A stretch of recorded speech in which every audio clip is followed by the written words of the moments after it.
The moment I realized the ring was gone, a wave of vertigo swept through me.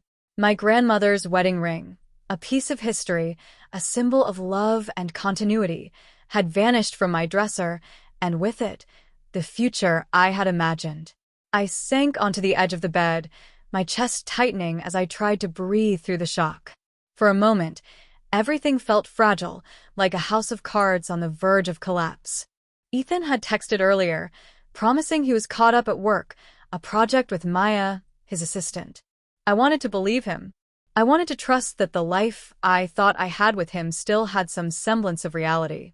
But something inside me, call it intuition, or maybe the rebirth of clarity sparked by the loss of that ring, demanded proof. I drove to the second apartment we shared downtown, the one we had bought together last year.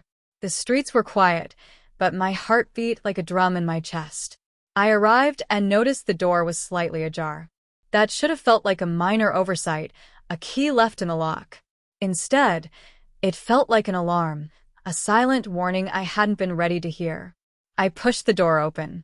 Immediately, the air hit me, warm, scented with expensive perfume and the sweet tang of champagne.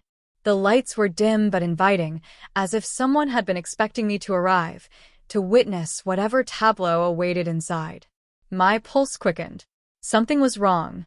I stepped further in, and the scene unfolded like a slow-motion nightmare.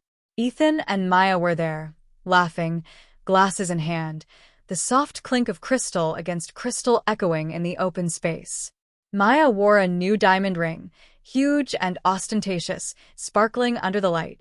She looked radiant, like she had rehearsed this moment for months. Ethan's eyes widened when he saw me, caught mid-cheer with Maya. The hesitation in his expression was unmistakable, guilty, surprised, caught in the act. I didn't need words. The champagne bottles, the scattered napkins, the carefully staged celebratory setting spoke for themselves. I swallowed hard. What? I managed, my voice trembling, even though I had trained it to steady calm. Ethan stammered, and then, finally, he said it. Chloe, we were going to tell you after the first trimester. We're engaged, and the baby is due in 6 months. The room tilted. The ring I had lost in my dresser, the heirloom symbolizing my envisioned future, suddenly felt like a cruel joke. They had planned this all along, a secret timeline, a private life that had never included me. The betrayal wasn't just emotional, it was calculated, deliberate, methodical. And in that devastating clarity, something shifted in me. The loss of the ring, once unbearable, became a catalyst. The illusion I had been clinging to, the future I thought I could plan, the narrative I had built around Ethan crumbled. And I realized I didn't need a symbol of a life that wasn't mine. I needed the truth. I stepped back, feeling a weight lift from my chest. The ring was gone.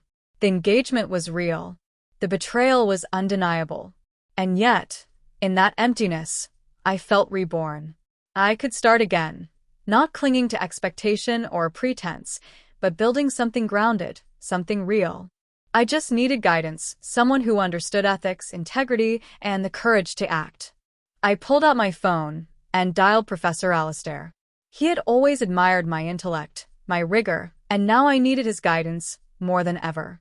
The life I thought I was losing was actually the life I had to free myself from. And for the first time since the ring had disappeared, I felt a flicker of clarity, strength, and purpose. The scene replayed in my mind as I drove home from the second apartment.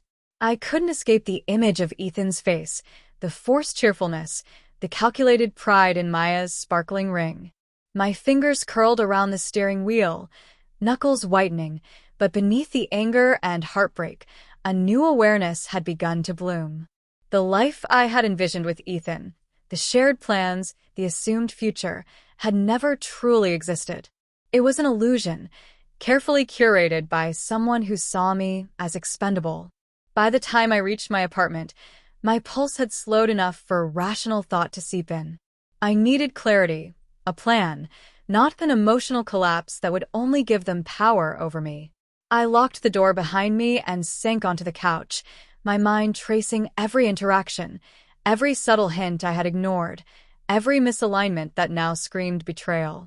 The ring, the symbol of continuity and love, had been lost, but perhaps it had been a necessary loss. Sometimes the destruction of a symbol makes way for truth.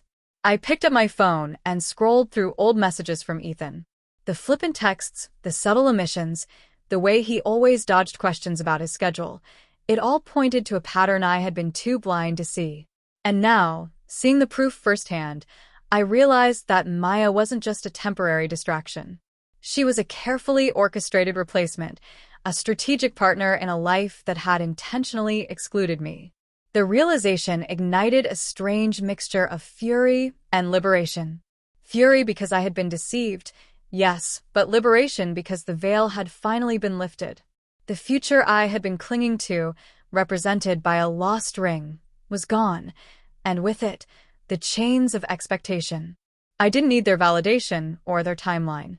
I needed reality, honesty, and someone whose presence would be grounded in truth.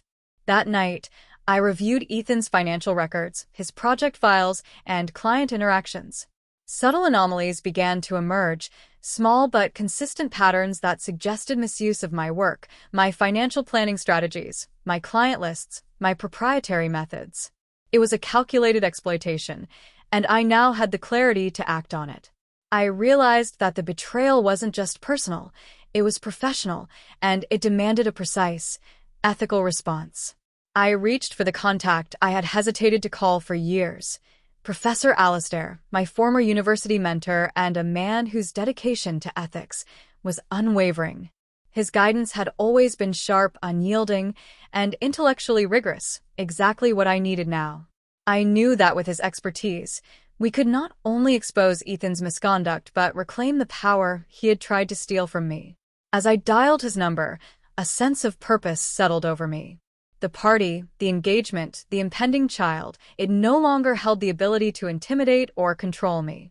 The ring was lost, but the future it had falsely represented could be rebuilt, grounded in reality and guided by integrity. When Professor Alistair answered, I barely needed to explain. He understood immediately, his voice steady, calm, and resolute. Together, we would navigate the ethical and professional fallout, ensuring that truth prevailed. And perhaps, in the process, I would find something I hadn't expected. Not just justice, but a partner in life and intellect, someone who valued honesty above illusion, substance above appearance. I hung up, feeling a flicker of hope. For the first time in months, I wasn't reacting to betrayal. I was planning, acting, and reclaiming my power. The proposal party had been a shock, a cruel revelation, but it had also become a catalyst. And I was ready to turn that catalyst into transformation. The next morning, I woke with a sense of quiet determination that surprised me. The ring was gone, the engagement had been revealed, and Ethan's betrayal was undeniable. But for the first time since discovering it all, I felt the stirring of control, not over him, but over myself and the future I would create. My first step was clear. I needed to understand the full scope of what Ethan had done and how he had used my trust and work for his own gain. I spent hours at my desk, reviewing spreadsheets, client files, and emails that had once seemed mundane. The patterns became apparent quickly. Small financial deviations, inconsistencies in project allocations, and misappropriated client strategies all pointed toward one conclusion. Ethan and Maya had been leveraging my professional expertise to build advantages for themselves outside the bounds of any ethical or legal framework. The betrayal was both personal and professional, and it stung twice as much for that. With a deep breath, I called Professor Alistair.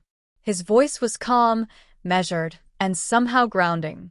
I want you to walk me through everything, he said. And so I did, laying out each detail, each suspicion, each piece of evidence I had been too hesitant to confront on my own. Alistair listened, interrupted only to clarify dates or cross-check calculations.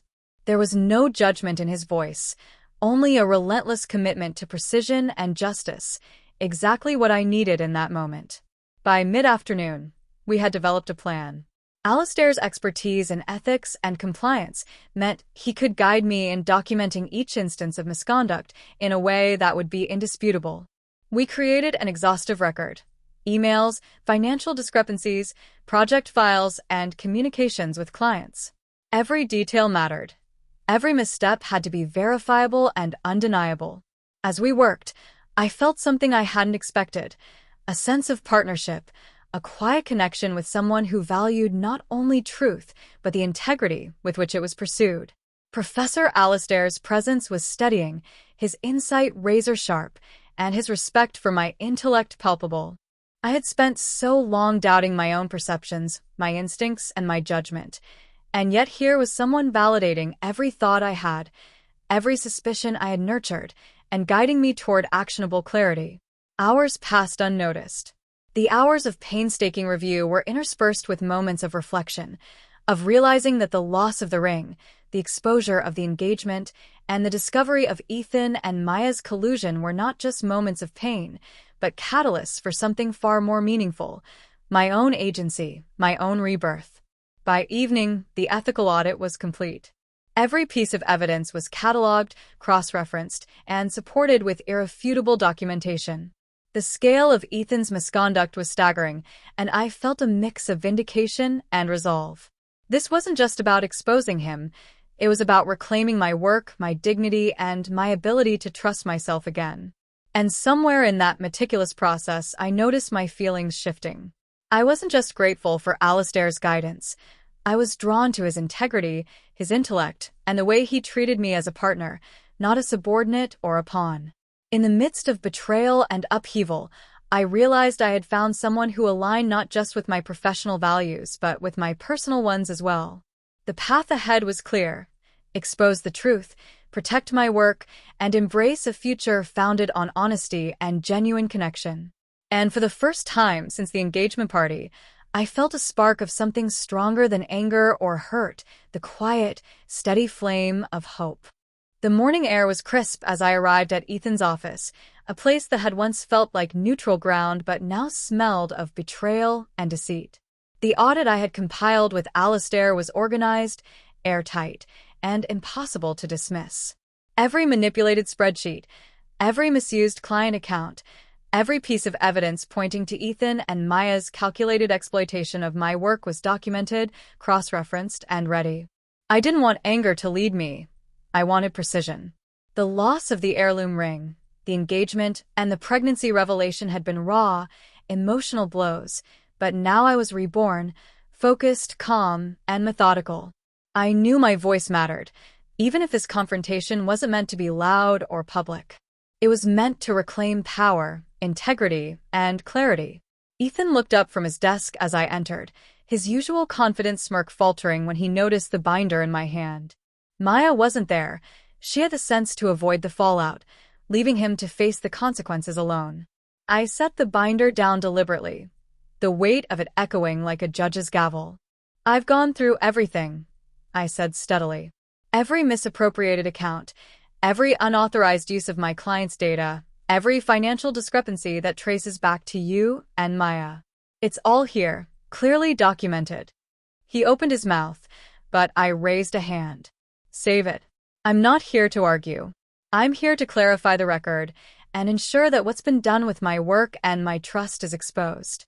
Your engagement, your baby, your secret life with Maya, it doesn't change that the professional misconduct is real, and it will be addressed." I watched him shift in his seat, a flicker of panic crossing his face. The confidence I had once found reassuring now seemed naive, almost comical in its fragility. This wasn't about betrayal anymore. It was about justice, about establishing boundaries that had long been ignored. Alistair had advised me to remain calm, to focus on the facts. The emotional impact was secondary. The ethical ramifications were primary. I explained the next steps. Regulators would be informed, clients would be protected, and any attempts to manipulate outcomes would be documented. I wasn't seeking vengeance. I was seeking closure, accountability, and the restoration of what rightfully belonged to me. Throughout the meeting, I felt a growing sense of empowerment. Every lie Ethan had told, every deception he had orchestrated, only reinforced the clarity I had gained in the wake of my loss. The ring, the symbol of a future that never existed, had been the catalyst for a rebirth I hadn't known I needed. When the meeting ended, I walked out with my head held high. I wasn't bitter. I wasn't seeking petty revenge. I was reclaiming control over my life, my work, and my integrity. And in that reclamation, I felt a quiet anticipation, not just for justice, but for a life built on truth. As I stepped into the sunlight, I thought of Alistair, waiting to guide me through the regulatory process. There was a thrill in knowing that, alongside him, I would not only expose Ethan's misconduct but also build a future rooted in honesty, respect, and shared values. For the first time since the heirloom was lost, I felt a profound sense of liberation and the promise of a new chapter, untainted by betrayal. By the time the afternoon sun filtered through my office windows, the binder I had brought to Ethan's office had been transformed from a collection of spreadsheets and emails into a weapon of truth. Alistair and I had spent hours cross-referencing everything, ensuring that every claim, every anomaly, every misuse of my work was irrefutable. The plan wasn't about revenge. It was about integrity, accountability, and reclaiming the life that had been stolen from me piece by piece. We contacted the regulatory board first, presenting the evidence in a structured, comprehensive manner. Alistair's reputation and ethical authority opened doors I didn't even know existed, ensuring that our report was reviewed with immediate seriousness. I watched, a mixture of relief and quiet satisfaction washing over me, as the bureaucratic machinery began to process what Ethan and Maya had done. At the same time, Alistair advised me to prepare a professional statement to share with my clients. Transparency would not only protect them but also demonstrate my unwavering commitment to honesty. I drafted each sentence carefully, stripping it of emotion but imbuing it with clarity, precision, and authority. There was no room for doubt, only truth. Once the regulators were notified and my clients reassured, the media side of the exposé followed naturally. Ethical journalism was crucial, and Alistair helped me liaise with respected financial and industry reporters. Within hours, articles detailing Ethan's misuse of company resources, client data, and confidential planning began to appear online and in print. The impact was immediate. His professional credibility was crumbling before my eyes. Through it all, Alistair remained by my side, a constant source of support and strategic guidance. His presence was steady, a stark contrast to Ethan's chaotic deceit. More than that, I felt an emotional connection growing, a quiet, powerful intimacy that didn't rely on dramatics or declarations. He had been there for years as a mentor, but now I saw him as a partner, someone whose values aligned with mine in every respect. As the final news report circulated, I allowed myself a moment to exhale. The betrayal, the lost ring, the engagement party, and the secret pregnancy, all of it had been devastating. But in the wake of that destruction, I had found clarity, empowerment, and the beginnings of a life built on truth rather than expectation. Alistair placed a hand lightly on my shoulder, and I realized that for the first time in months, I wasn't just surviving, I was thriving. We had exposed Ethan and Maya without stooping to their level, and in doing so, we had protected the clients, the industry, and myself. That night, as we reviewed the final reports one last time, I caught his eye and felt something I hadn't allowed myself to feel in years. Hope. Not the fragile, easily shattered hope of a future with Ethan, but the firm, enduring hope that comes from building something honest, principled, and real. In that moment, I realized my HEA wasn't just about justice. It was about finding a partner who valued truth as much as I did, and with Alistair, I had found exactly that. The ring was gone, yes, but the lessons it had forced upon me, clarity, integrity, and self-respect, were irreplaceable.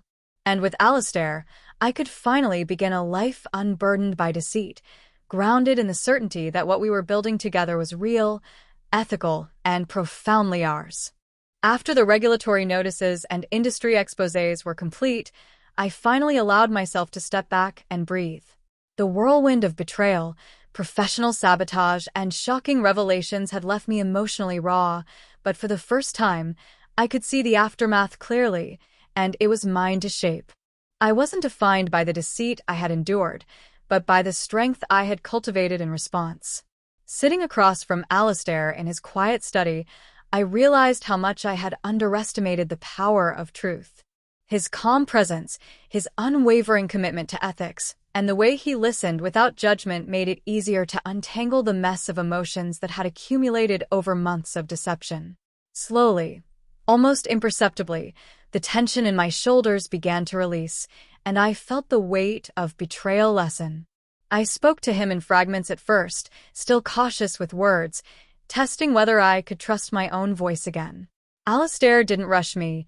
He waited patiently, allowing my confidence and sense of clarity to grow naturally.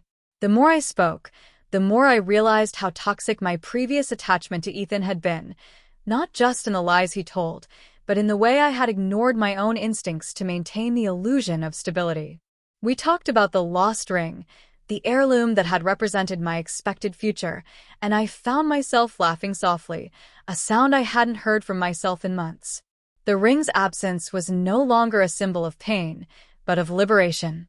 Losing it had forced me to confront reality, and in doing so, I had discovered a foundation far stronger than sentiment: self-respect, clarity, and agency. Alistair shared stories from his own life, instances where standing by ethics had come at a personal cost, and I found myself inspired by his resilience. It wasn't just admiration, it was a growing sense of intimacy, trust, and connection. We were aligned not only in thought but in principle, and that alignment created a bond one could feel deep in my chest. As the day faded into evening, our conversations shifted naturally from strategy to personal aspirations. I realized I was letting myself envision a future with him, not a fantasy based on illusions or symbols, but a tangible, ethical partnership. For the first time since the engagement party, I felt safe, respected, and genuinely valued. Later, as we reviewed the final details of the ethical audit one last time, Alistair reached across the table and gently took my hand. There were no grand gestures, no dramatic declarations, just quiet acknowledgement and mutual understanding. In that simple touch, I felt the culmination of everything I had endured: betrayal, clarity, and the promise of a new beginning. I had survived deceit, professional exploitation, and the unraveling of expectations that had once defined my life. Now, I was ready to embrace a future built on honesty, intellect, and shared values. And standing beside Alistair, I knew I would never again compromise my truth for the sake of illusion. The HEA wasn't just injustice served or misconduct exposed. It was in the steady, unwavering presence of someone who respected my mind, my ethics, and my heart. I had been reborn, and for the first time, I could see the life ahead clearly, guided by truth and strengthened by love. With Ethan's deception fully exposed and the industry response underway, I finally had the space to reclaim my life. The whirlwind of betrayal had stripped me bare, but instead of leaving me hollow, it had created room to rebuild, this time according to my own terms. Every morning I woke with a sense of purpose and clarity, no longer shadowed by the expectations or manipulations of others. Alistair remained at my side, not as a savior, but as a partner. Together, we began to navigate the next steps, restoring my professional reputation, strengthening my client relationships, and ensuring that the misappropriated work was properly attributed to me. With his guidance, I negotiated client communications, cleared up misunderstandings, and even salvaged projects I had feared were lost forever. The satisfaction of watching my work regain its rightful place was deeply grounding, a confirmation that my rebirth was real and lasting. Outside of work, I noticed the subtler shifts in my own heart. Alistair's presence had become a constant source of stability, his intellect and ethics intertwining with a quiet warmth that felt entirely natural. There was no rush, no pressure to define the relationship, only mutual respect, shared principles, and a growing intimacy that thrived on trust and honesty. It was the kind of love I had never known with Ethan, built not on illusions or convenience, but on truth and compatibility. One evening, after a long day of client meetings and regulatory follow-ups, We found ourselves walking along the quiet city streets, discussing everything from philosophy to the trivialities of daily life. I realized how much lighter I felt, how little the past weighed on me now. The engagement, the pregnancy, the heirloom ring, they had all been catalysts for a change I hadn't believed possible.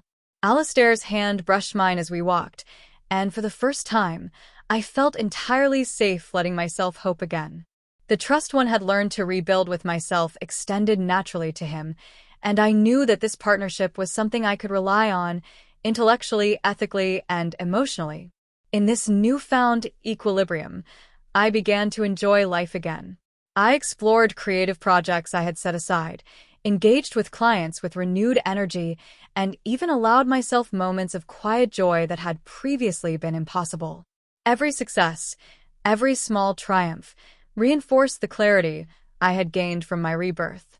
I was no longer a woman defined by betrayal or by the expectations of others. I was fully, unmistakably myself. By the end of the week, the last of the industry fallout had settled. Ethan's professional credibility was irrevocably damaged. Maya had vanished from the professional scene, and my work stood firmly recognized and respected. It was more than vindication. It was confirmation that integrity, combined with courage, could withstand even the most personal and calculated betrayals. Walking home that evening, Alistair by my side, I realized that the journey had not just been about exposing wrongdoing. It had been about reclaiming my voice, my power, and my ability to love without fear. And as the city lights shimmered around us, I understood something vital. My HEA wasn't a fantasy born of circumstance. It was real, built on truth, and stronger than any betrayal I had endured. The morning sun spilled golden light across my apartment, painting the walls with warmth that seemed almost symbolic, a reminder that the darkness of betrayal and loss had passed. Sitting at my desk, I reviewed the final confirmation from the regulatory board. Ethan's misconduct had been fully documented, his professional standing irreversibly compromised, and my client's accounts secure. A wave of relief washed over me, mingled with the quiet satisfaction of closure. Alistair sat across from me, sipping coffee, his calm presence a grounding force in a life that had once been chaotic and uncertain. We didn't need words. Our shared glance said enough. There was no drama here, no lingering resentment. Only clarity, trust, and the quiet joy of two people who had been through storms and emerged aligned, both ethically and emotionally. I thought back to the day I had found the engagement party in our downtown apartment, the shock, the anger, the grief. It felt like another lifetime, a distorted reflection of a life that never truly belonged to me. The heirloom ring, once a symbol of a future I had imagined, had been lost, but its absence had freed me to see what really mattered. Honesty, integrity, and relationships built on mutual respect rather than manipulation. The room smelled faintly of coffee and paper, a stark contrast to the chaos Ethan and Maya had tried to impose. I leaned back, feeling the weight of the past months lift off my shoulders. My rebirth wasn't just professional, it was personal. I had faced the pain, documented the deceit, and reclaimed my autonomy. And more importantly, I had found a partner who valued truth above pretense, Alistair, whose intellect, integrity, and quiet strength made my heart feel safe again. Later that afternoon, we walked along the river, the city reflecting in the water like a new canvas, clean and waiting. Alistair reached for my hand, intertwining our fingers naturally, without hesitation. I realized that I could finally allow myself to trust, to hope, and to love without fear of betrayal. The intimacy was comforting yet exhilarating, a feeling I hadn't experienced in years. We talked about the future, not in vague, tentative terms, but with intention. We discussed collaborative projects, ethical initiatives, and ways to support each other's ambitions. Every conversation reinforced that this relationship wasn't born from passion alone, but from shared principles, mutual respect, and the knowledge that neither of us would compromise the other's integrity. As evening fell, I paused on the balcony, looking at the city lights twinkling in the distance. I felt a profound gratitude for the journey, painful as it had been. The loss, the betrayal, the deception, They had all been necessary to bring me to this moment of clarity. Alistair stood beside me, his hand resting lightly on my back. I leaned into him, feeling the solid reassurance of a life built on truth. I had survived. I had reclaimed my voice, and I had found a love that matched the strength and honesty I demanded of the world. For the first time in a long time, I felt wholly alive, wholly myself. The past was behind me, and the future, shared with someone I could trust completely, stretched ahead, bright, unburdened, and full of possibility. My rebirth was complete, and I was ready to live, to love, and to thrive on my own terms. The HCA wasn't just a dream. It was real, it was earned, and it was mine.